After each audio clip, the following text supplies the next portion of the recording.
રાજીવ ગાંધીની 81મી જન્મજયંતિ નિમિત્તે 81 વૃક્ષારોપણ કાર્યક્રમ યોજાયો। થરાદના વજેગઢ ગ્રામ પંચાયતમાં જન્મજયંતિ નિમિત્તે અનોખો કાર્યક્રમ યોજાયો। કોંગ્રેસના કાર્યકર્તાઓની ઉપસ્થિતિમાં 81 વૃક્ષારોપણ કરવામાં આવ્યું।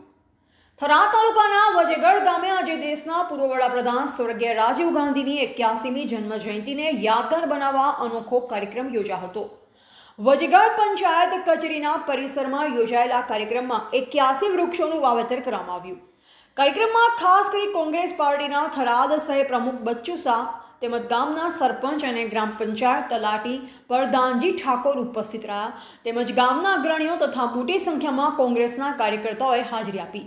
આ પ્રસંગે કોંગ્રેસના આગેવાનોનું કહેવું હતું કે શ્રી રાજીવ ગાંધીને ભારતના આધુનિક યુગના શિલ્પી તરીકે ઓળખવામાં આવે છે। માહિતી પ્રૌદ્યોગિકી ક્ષેત્રે ક્રાંતિ લાવી, યુવાનોને મતાધિકાર આપવો, પંચાયતી રાજ વ્યવસ્થા મજબૂત બનાવવી જેવા ઐતિહાસિક નિર્ણયો તેમના દૂરંદેશી નેતૃત્વની સાબિતી છે। કાર્યકર્તાઓએ હરિયાળી અભિયાન દ્વારા રાજીવ ગાંધીના વિચારોને આગળ વધારવાનો સંકલ્પ લીધો। સાથે જ ગામના યુવકોને વૃક્ષોની સંભાળ રાખવા માટે પ્રેરિત કરવામાં આવ્યા।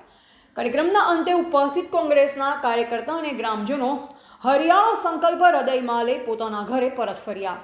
Bureau report GT9 Gujarat. देशना पूर्व वडाप्रधान राजीव गांधी ने 81મી जन्मजयंति निमित्ते थराद तालुका कांग्रेस समिति आयोजित वृक्षरोपण 81 वृक्षरोपण कार्यक्रम आयोजन करेल हतुं। जेना रोज आज कांग्रेस पार्टी तमाम कार्यकरोए 81 वृक्षो वावी राजीव गांधी ની જન્મજયંતિની ઉજવણી કરી અને દેશ માટે પોતે પોતાના બલિદાન આપેલું છે એ બદલ